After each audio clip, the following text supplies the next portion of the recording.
चलो भाई देखो अब मैं क्या करता हूँ। सवाल यह है कि ये लव जिहाद का मामला था या कोई भी दूसरा मामला था, लेकिन कानून का खौफ तो नहीं है ना, क्योंकि उन दो बेटियों के साथ जघन्य अपराध की पुष्टि अब पोस्टमार्टम में भी हो चुकी है।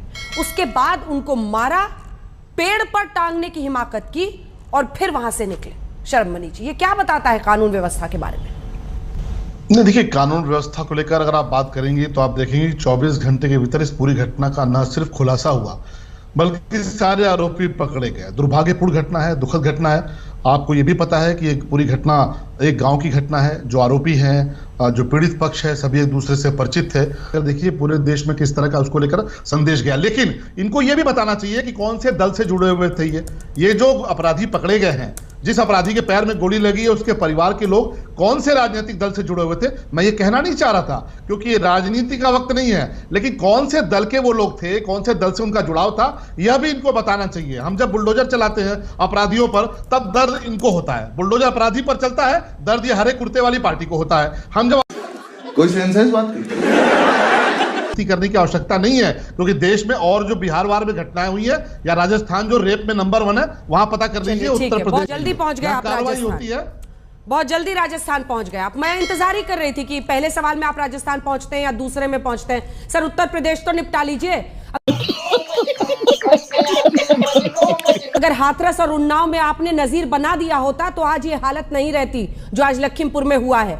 लव जिहाद का एंगल जितना देना है इसको देते रहिए, लेकिन दूसरी तरफ ये प्रश्न जरूर पूछा जाएगा कि गांव वाले खोजकर निकालते हैं, परिवार को पता चलता है पुलिस क्या कर रही थी। हिम्मत कहां से आती है अपराधियों में? पुलिस का खौफ नहीं होता होगा ना सर, तभी तो इस तरह का अपराध करने के बाद, जान से मारने के बाद पेड़ पर टांगते हैं। सोचिए उस लम्हे की कल्पना अगर हम लोग करें तो किस तरह की हिम्मत ये बनती है अपराधियों में।